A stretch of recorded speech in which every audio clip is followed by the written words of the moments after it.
नमस्कार। कार्यक्रम ख़ास मुलाकात में आपका बहुत बहुत स्वागत है।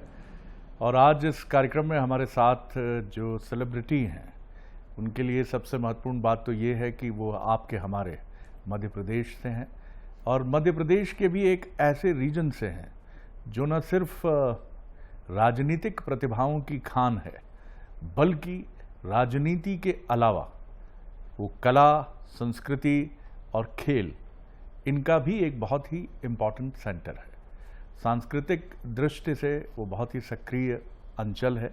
उसको हम बघेलखंड बोलते हैं, विंध्य बोलते हैं। वो वहाँ से आती हैं। और उनके व्यक्तित्व की अगर मैं बात करूँ तो वो मल्टी डायमेंशनल है, बहुआयामी है। बहुआयामी का अर्थ ये समझिए, क्रिकेट की भाषा में ऑलराउंडर हैं, हरफन मौला है। वो जब गाती हैं तो आपकी आंखें अपने आप मूंद जाती हैं, क्योंकि उसमें शास्त्रीय संगीत का टेक्सचर भी बहुत गहरा है। और उसके साथ चाहे ठुमरी की बात हो, चाहे आपके हमारे देशज संगीत की बात हो, लोक संगीत की बात हो, उनकी आवाज़ की गहराई इन सारे जो संगीत के डायमेंशंस हैं इनसे मैच करती है। व्यक्तित्व भी ईश्वर ने उन्हें उनके पेरेंट्स से, और ईश्वर प्रदत्त एक व्यक्तित्व भी उनके पास बहुत आकर्षक है। और यही वजह है कि वो एक ऐसी गायिका के तौर पे देखी जाती हैं जो बहुत अच्छी एक्ट्रेस की संभावना लेकर भी आगे बढ़ रही हैं। तो अब ज़्यादा मैं सस्पेंस नहीं रखता हूँ, आपको सीधे ले चलता हूँ नामचीन और बहुत ही तेज़ी से अपना स्थान बना रही सिंगर, एक्ट्रेस प्रतिभा सिंह बघेल जी की तरफ। नमस्कार। नमस्कार। कैसे मैं आपके सफ़र के बारे में बात करूं, मैं सोच रहा था विंध्य जैसा एक बहुत ही पोटेंशियल रीजन है, आप समझती ही होंगी जी। क्योंकि आपके माता पिता और आपके परिवार की पूरी बुनावट वहीं से है। सब वहीं है, हमारा पूरा बेस वहीं पैदा हुए, वहीं। तो कैसे याद करती हैं विंध्य के उस परिवेश को, जब प्रतिभा अपनी प्रतिभा को निखारते हुए आगे बढ़ने के सपने देख रही थीं? उम्र होगी 12-13 साल।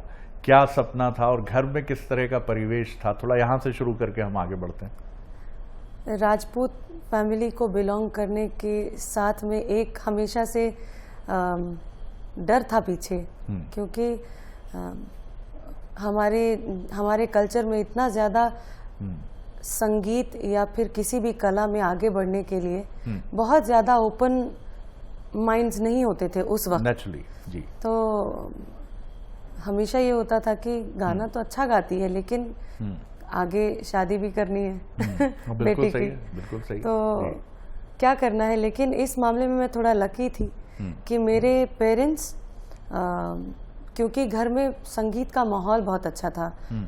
मेरे जो काका हैं, चाचा जी, वो खैरागढ़ म्यूजिक यूनिवर्सिटी में सीखते थे, तबला सीखते थे, पढ़ाई करते थे म्यूजिक की। तो उनकी वजह से हमारे पूरे घर में बड़ा अच्छा शास्त्रीय संगीत का माहौल बहुत अच्छा हो गया। और जब बहुत छोटी थी तो पिताजी से गज़लों का इंट्रोडक्शन हो गया। अरे हाँ, वाह। तो वो बहुत अच्छा गाते थे। तो उनके और मेरे चाचा जी की वजह से मेरे अंदर क्लासिकल म्यूज़िक और हमारे यहाँ का जो लोकगीत है, क्योंकि मम्मी और दादी ये सब लोग गाया करती थी ये सब चीज़ें, तो इन लोगों ने मुझे संगीत की बहुत सारी विधाओं से उस वक्त मुझे इंट्रोड्यूस करा दिया जब मैं बहुत छोटी थी। एक चीज़ मेरे जहन में आ रही है कि सुरीले ठाकुरों का परिवार है ये। कह सकते हैं ये। हाँ, जहाँ बंदूकों की धाएं जो एक ट्रेडिशनल बना दिया गया है, जबरन राजपूत परिवारों का एक। हाँ। लेकिन यहाँ जो है, यहाँ संगीत का सुरीला सफर, बाकी चीजें तो होंगी ही। बाकी चीजें तो हैं ही, लेकिन म्यूजिकली बहुत एनरिच्ड कहेंगे कि था हमारा घर। उसकी वजह से शायद मुझे म्यूजिक परस्यू करने में दिक्कत नहीं हुई। मेरी जो माता जी हैं वो चाहती थी कि मैं इंजीनियर बनूं, और मैंने शुरुआत भी कर दी थी इंजीनियरिंग की। लेकिन फिर क्योंकि म्यूज़िक में इतना ज़्यादा मेरा रुझान था और इतना इन्वॉल्वमेंट था हर कंपटीशन में, चाहे वो स्कूल हो, चाहे वो मतलब समझ लीजिए कि 5th 6th जब भी क्लास में रही होंगी तब से म्यूज़िक में कोई भी कंपटीशन हो तो बहुत मतलब दिल से इन्वॉल्वमेंट होती थी और सारे टीचर्स बहुत इन्वॉल्व होते थे। तो जब 11th क्लास में जब हमारे यहाँ एक वो सब्जेक्ट चेंज करने का होता है कि आप अपने मनपसंद का सब्जेक्ट ले सकते हैं, ले लीजिए आप। हाँ। तो हमने मैथमेटिक्स लिया था क्योंकि हमें पढ़ना भी बहुत अच्छा लगता था। लेकिन फिर वक्त इतना ज़्यादा म्यूज़िक में जा रहा था और ये पढ़ाई में भी उतना ही वक्त रिक्वायरमेंट थी जी। तब जाके ये फैसला लिया गया कि अब तुम्हें फाइनली क्या करना है आगे, अगर तो तुम्हें पढ़ाई करनी है या इंजीनियरिंग करना है या इंजीनियर बनना है तो ठीक है, या फिर म्यूजिक में अगर करियर बनाना है, तो दोनों में से एक चीज़ें चुननी है। तो पिताजी ने कहा कि तुमको जो ठीक लगता है वो करो। तो हमने म्यूजिक ले लिया और म्यूजिक आर्ट्स में ही मिलता था। तो वहाँ से धीरे धीरे एक जर्नी शुरू हो गई म्यूजिक की। फिर घर वाले हमारे सब बहुत खुश, क्योंकि मम्मी को छोड़ के बाकी सब बहुत खुश। मम्मी थोड़े वक्त की नाराज़गी थी, लेकिन सबको ये शायद यकीन तो था कि म्यूज़िक में कुछ अच्छा कर सकती है। वहाँ पर इतनी जगहें ऐसी खुली नहीं थी जहाँ पर म्यूज़िक, इतना एक्सपोजर नहीं था जहाँ पर म्यूज़िक इतना ब्लॉसम हो सके। तो उसके लिए इंदौर में एक लता मंगेशकर अलंकरण अवार्ड हर साल होता है। जी। तो वहाँ पर मैं गई थी और वहाँ से फिर एक जर्नी शुरू हो गई। सारेगामा के ऑडिशंस हो रहे थे, तो वहाँ से मुंबई का सफ़र। मैं जब यंगस्टर से बात करता हूँ मध्य प्रदेश के, तो वो कहते हैं मध्य प्रदेश के यंगस्टर थोड़े ज़्यादा इसको लेके वल्नरेबल हैं। जी। आपने क्या फील किया जब वहाँ पहुँची सारेगामा में, जब बच्चों के साथ रुके, शंकर महादेवन, तमाम बड़े लीजेंड्स, तो ये कुछ इनसिक्योरिटी रही आपके मन में? इनसिक्योरिटीज़ तो पता नहीं, ऐसा कभी फील हुआ नहीं।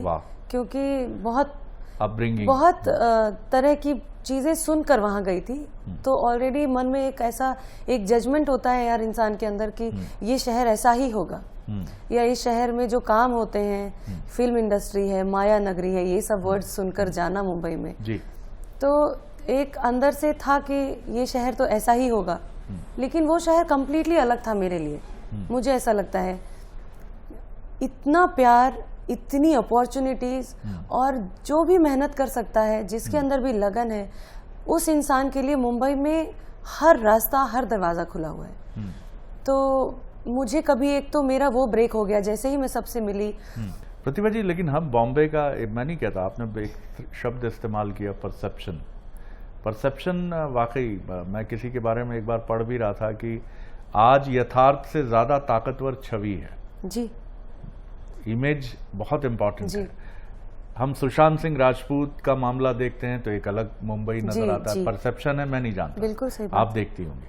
हम जब कॉस्टिंग काउच जैसी चीजें सुनते हैं तो हमें लगता है कि इतना भयानक है ये मुंबई। क्या नेपोटिज्म की बात आती है, भाई भतीजावाद की बात आती है, तो भी हमें लगता है कि क्या एक ही फिल्मी घराना है जो सबको प्रमोट करता है। आप बता रही हैं वो बहुत ही अलग, एक प्यारी सी मुंबई के बारे में बता रही हैं। मैंने खूब सुना भी है उसके बारे में। मुझे ऐसा लगता है जो परसेप्शन की बात हो रही है, परसेप्शन तो है ही, लेकिन ये बातें एकदम गलत भी नहीं है, एकदम गलत नहीं है। लेकिन वही बात है ना कि सर्वाइवर जो होता है वो किसी भी स्थिति में अपना लक्ष्य भूल ना जाए। आप डिप्रेस्ड ना हो।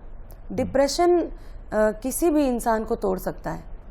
आपका कोई भी काम, आप बहुत मेहनत करते हैं किसी भी चीज में, बड़ा मंत्र आप दे रही हैं कि किसी भी काम को करने के लिए जरूरी नहीं कि पहली बार में सफलता मिले।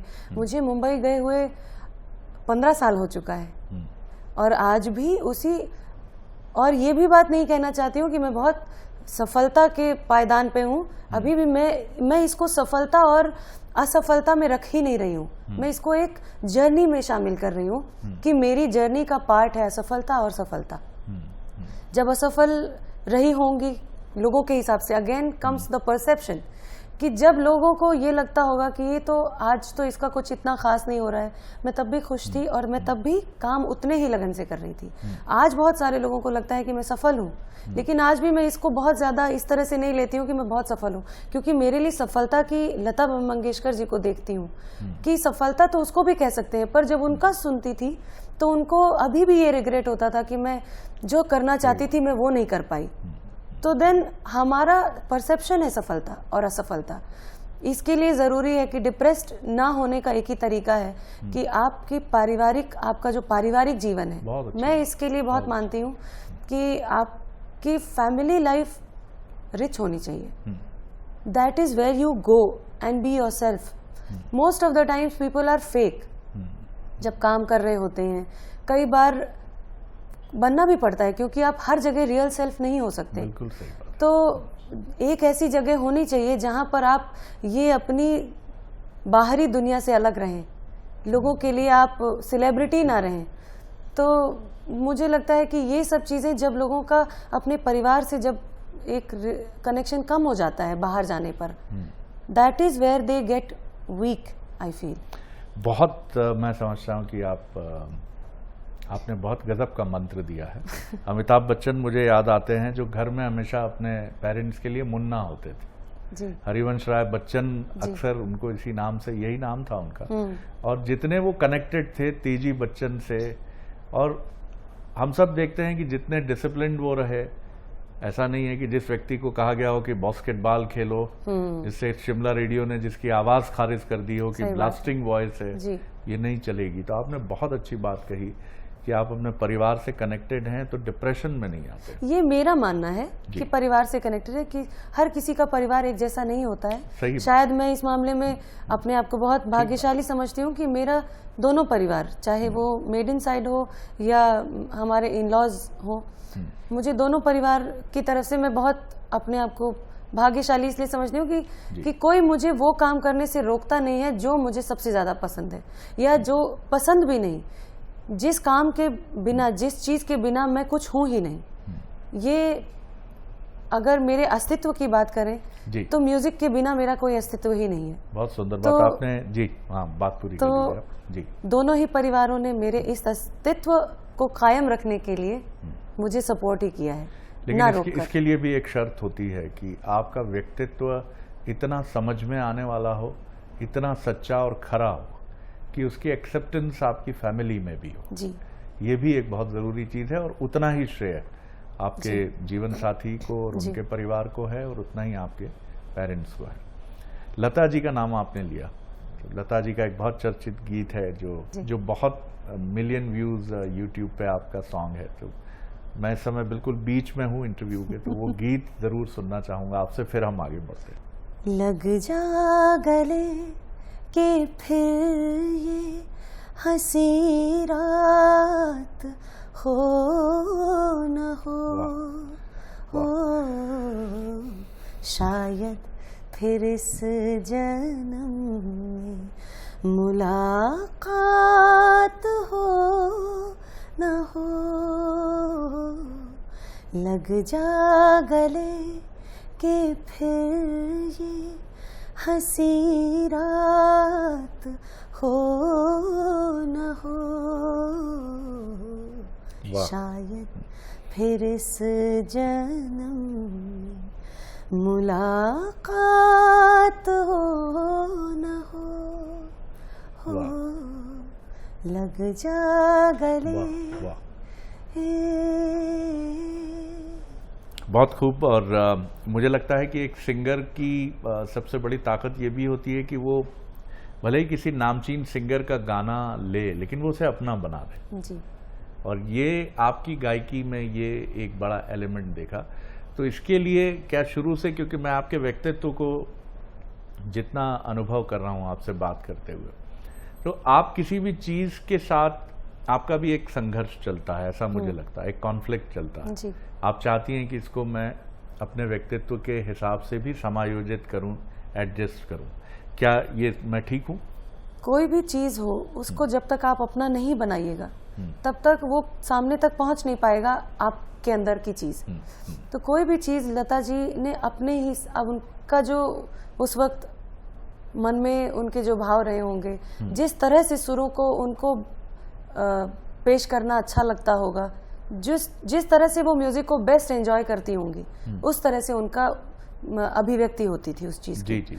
मेरी अभिव्यक्ति अलग है उनसे, लेकिन एक चीज़ को मैं बहुत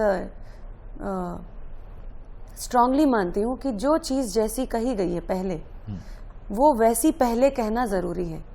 अच्छा, क्योंकि उसका ड्यू क्रेडिट उस क्रिएटर को जाना क्या चाहिए। बहुत अच्छी बात। कि जो क्रिएटर ने जिस तरह से सोचकर उस चीज़ को बनाया है, पहली चीज़ उसके सम्मान में वो पहले आपको कह देनी चाहिए। बहुत अच्छी बात। और फिर उसके बाद उसमें इम्प्रोवाइजेशन, ये सिर्फ म्यूजिक के लिए बात कर रही हूँ कि मैं इस एथिक का याद हमेशा ध्यान रखती हूँ कि जिस भी म्यूजिक कंपोजर का आप गाना गा रहे हैं या जिस सिंगर का गाना गा रहे हैं, उस सिंगर का या उस कंपोजर की पहली सोच जो है आप वो लोगों तक पहुंचाएं, क्योंकि लोगों के सेंटिमेंट्स उससे जुड़े हुए होते हैं।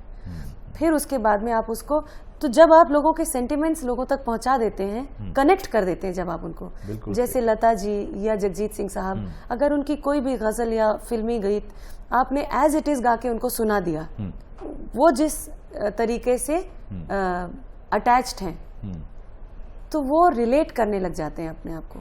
फिर उसके बाद में वो आपको एक्सेप्ट कर लेते हैं। उसके बाद में आप उनको अपना तरीका भी सुनाइए, वो उसको भी एक्सेप्ट करते हैं। बहुत अच्छा, बहुत अच्छी समझ है आपकी संगीत को लेके। जब आपका ये सफ़र आगे बढ़ता चला गया तो आपने किस डिसिप्लिन में ज़्यादा अपने को कंफर्टेबल पाया? वो क्या गज़ल रही या वो शास्त्रीय संगीत रहा? मुझे गज़लें गाना, जैसे मैंने बताया, गज़लें और ठुमरीज बचपन से मेरी मुलाकात करवा दी गई थी इन विधाओं से। तो डेफिनेटली ये जो शास्त्रीय संगीत है, ठुमरीज है जो सेमी क्लासिकल है, और गज़ल्स लाइट म्यूज़िक, ये चीज़ें मुझे बहुत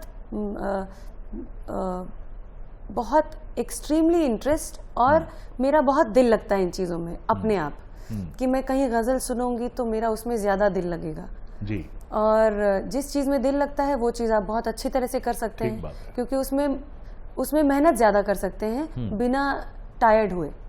तो आई थिंक ये गज़लें, ठुमरीज और इंडियन क्लासिकल जो विधा है, उस पे मेरा मन ज़्यादा लगता है। और क्योंकि फिल्म इंडस्ट्री में भी काम कर रहे हैं, तो म्यूज़िक है, म्यूज़िक से तो अलग है नहीं वो भी, कि हैं तो वही 12 सुर। तो वो जब करती हूँ तो उसमें भी बहुत मज़ा आ रहा होता है, क्योंकि म्यूज़िक एक ऐसी चीज़ है, उसके फॉर्म्स अलग हो जाते हैं लेकिन म्यूज़िक रिमेन्स म्यूज़िक। जी। तो म्यूज़िक की कोई भी विधा हो मुझे अच्छी ही लगती है, पर फेवरेट जो विधाएं हैं वो ठुमरी, गज़ल्स एंड क्लासिकल। गज़ल की मैं बात करूं तो दोनों तरह के डाइवर्जेंट व्यूज़ आते हैं कि कुछ लोग कहते हैं कि गज़ल अब वैसी नहीं रही जैसी थी, और कुछ लोग कहते हैं कि आज गज़ल कैसे सुने, वो क्या जज्बात हैं आज के युवा पीढ़ी के मन में, या मिडिल एज जो जनरेशन है, मनी सबसे ज़्यादा इस समय, मेटेरियलिस्टिक लाइफ सबसे केंद्र में है। फिर भी मुझे लगता है कि जब सारी चीज़ें हैं तो गज़ल भी होना चाहिए। ये कुछ इमोशंस हैं जो तब भी थे और अब भी हैं, बहुत कॉमन इमोशंस हैं, लव एंड सैडनेस। जहाँ जहाँ प्यार है, हरिहरन जी को आप सब लोग जानते होंगे, हरिहरन जी को मैं गुरु के जैसे मानती हूँ। वो हमेशा एक चीज़ कहते हैं कि प्यार एक ऐसा एहसास है जो हमेशा कांस्टेंट है। प्यार और दर्द, ये सब जो एहसास जो एक्सप्रेस करने के लिए पहले गज़लों का सहारा लिया जाता था या म्यूज़िक का सहारा लिया जाता था, ये तो कांस्टेंट है। आज की भी जो पीढ़ी है वो भी ये एहसास तो कॉमन ही है, उनको भी प्यार और दर्द तो होता ही है। प्यार में भी पढ़ते हैं तो एहसास तो वही होता होगा जी। कितना कितना डीप है वो एहसास महसूस करने की ज़रूरत है। क्या है कि हमारी जो कोर है, जो हमारा बेसिक म्यूज़िक है, क्लासिकल म्यूज़िक को आप देख लीजिए तो आज 15 से 20% ही बचा के रखा है लोगों ने। ठीक बात है। फिर ऐसे ही 20 to 25% गज़लें, ठुमरीज, ये सब बची हुई हैं। बाकी जो परसेंटेज है वो फिल्म म्यूज़िक और पॉप म्यूज़िक ले रखा है, क्योंकि वो म्यूज़िक को सबसे ज़्यादा प्रमोशन मिलती है। तो जो चीज़ सबसे ज़्यादा दिखेगी वही सबसे ज़्यादा अडॉप्ट करेंगे लोग। बिल्कुल ठीक है। तो ये हमारे ऊपर भी तो है, इमोशंस कहीं गायब नहीं हुए हैं। जब तक जहान में प्यार था तब तक गज़ल थी, जब तक जहान में प्यार रहेगा तब तक गज़ल रहेगी। इंडियन जो हमारा जो बेसिक म्यूज़िक है, जो हमारा बेस है, जो हमारा कोर है, उस म्यूज़िक का प्रमोशन ही इतना ज़्यादा नहीं है। ये जिन लोगों के पास में प्लेटफॉर्म्स अवेलेबल हैं वो लोग अपनी जिम्मेदारी से ये काम नहीं कर रहे हैं, इसलिए वो चीज लोगों तक पहुंच नहीं रही है। आप जिस भी चीज को सबसे ज्यादा प्रमोट करेंगे वो चीज सबसे ज्यादा लोगों तक पहुंचेगी। बहुत अच्छी बात आपने कही। और यहाँ भी वही कॉमर्शियल एटीट्यूड है जी, कि जो बिक रहा है वो बिक इसलिए रहा है कि उसमें ज्यादा दिमाग नहीं लगाना। जी, इमोशंस को भी जब ब्रांडेड करके हम बेचना शुरू कर देते हैं तो उस समाज में ये चैलेंजेस आते हैं। जी। एक्टिंग की तरफ कैसे आपका आना हुआ, और क्या ये कंफर्ट जोन है आपका, या ये कहीं ये भी एक प्रेशर था, या अपने को आजमाने की एक कवायद थी? ये मेरे साथ ना एक्सीडेंटली हो गया। कभी भी दिल नहीं था कि एक्टिंग करनी है। एक बार थोड़ा सा चढ़ा था बुखार 2014 में, तब एक जी सिने स्टार्स की खोज नाम का एक शो आता था। उसमें से एक्टर्स सेलेक्ट किए जाते थे। वहाँ पर मैं सेलेक्ट नहीं हो पाई थी क्योंकि पता ही नहीं था कि एक्टिंग इतना आसान भी तो नहीं है। जैसे म्यूजिक इतना मुश्किल है ऐसे ही एक्टिंग भी इतना आसान नहीं हो सकता है। कभी मेहनत भी नहीं की उस डायरेक्शन में। फिर एक म्यूजिकल हुआ मुगले आजम जी। तो मुगले आजम के लिए एक मुकेश छाबरा जी हैं। मुकेश छाबरा जी, तो उनके ऑफिस से फ़ोन आया कि आप ऑडिशन के लिए आ जाइए। तो मुझे लगता था कि मुकेश छाबरा का नाम तो बहुत बड़ा है, इतना बड़ा नाम है, वो मुझे क्यों बुलाएंगे। तो मुझे लगा कि उनका नाम गलती से वो किसी और प्रतिभा को शायद कर रहे होंगे। एक दो बार और मुझे ये भी तब था कि अब सिंगिंग में अच्छा ठीक ठाक काम चलने लग गया था, तो लगा था कि हम ऑडिशन देने क्यों जाएं। ये भी अंदर से होता है कि ऑडिशन क्यों देने जाना है, अब ऑडिशन मैं नहीं देती हूँ। तो ये एटीट्यूड था। उन्होंने फिर कुछ दिनों तक रह गई बात। फिर एक दिन अचानक फिर से फ़ोन आया कि मुकेश छाबरा के यहाँ से बोल रहे हैं, आप एक म्यूज़िकल है। तो मैंने उनको पूछ लिया सामने से कि मैं एक्ट्रेस नहीं हूँ, आप किसी गलत प्रतिभा को फ़ोन कर रहे हैं, क्योंकि मैं तो सिंगर हूँ। तो बोले हमें पता है आप सिंगर हैं, इसीलिए आपको फ़ोन कर रहे हैं। अच्छा। तो मुझे समझ नहीं आया कि ये क्या बात है। तो मेरे भाई ने बोला कि हम चाहते हैं, हम एक्टिंग में घुसना चाहते हैं, तो लगता है कि मुकेश छाबरा के यहाँ से फ़ोन आ जाए और आप ऐसा कम से कम जाकर देखना तो चाहिए। तो मैं गई और बस एक गाना गाकर, उन्होंने कुछ एक्टिंग करवाई नहीं, सिर्फ गाना देखकर और कर लिया और सेलेक्ट हो गए। और उसमें मैंने बहार का किरदार किया। और जब देखा तो आई वॉज मेस्मराइज्ड, क्योंकि तब तक वो लॉन्च हो चुका था। और उसके बाद में जब मैंने वो थिएटर किया तब मेरे अंदर से इतना अच्छा एहसास निकल के बाहर आया कि ये भी एक मैं हो सकती हूँ। क्योंकि being a character on stage, camera में एक्टिंग करना शायद मेरे लिए उतना इंटरेस्टिंग नहीं है, लेकिन स्टेज पर एक्टिंग करना is very satisfying as an artist, as an actor.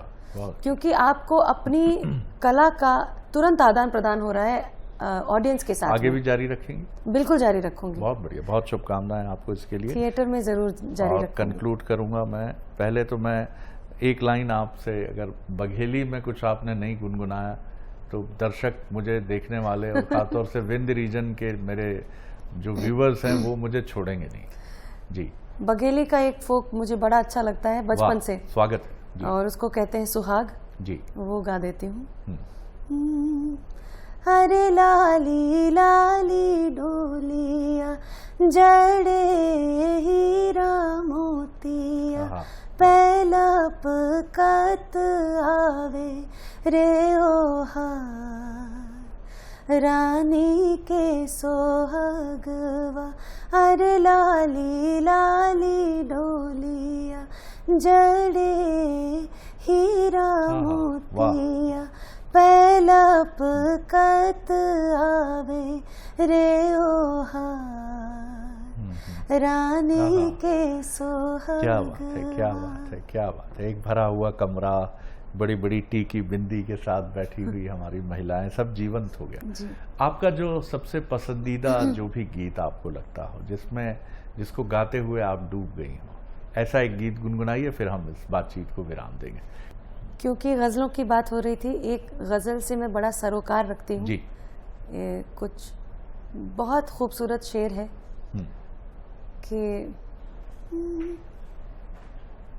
जिस्म की बात नहीं थी उनके दिल तक जाना था, आहा, वाह, जिस्म की बात नहीं थी, वाह, उनके दिल तक जाना था, वाह, लंबी दूरी तय करने में क्या बात, वक्त तो लगता है, प्यार का पहला खत लिखने में क्या बात, वक्त तो लगता है। वाह, बहुत शुक्रिया, बहुत धन्यवाद प्रतिभा जी, और आपसे बात करके बहुत अच्छा लगा। आपने अपने व्यक्तित्व को बहुत सहेज कर रखा है। मेरी बहुत शुभकामनाएं। अभी बहुत कुछ आना बाकी है और हम सब इंतज़ार करेंगे उसके लिए। बहुत बहुत धन्यवाद। ये ख़ास मुलाकात में इतना ही। अगली बार एक और ख़ास व्यक्तित्व से मुलाकात करेंगे। नमस्कार।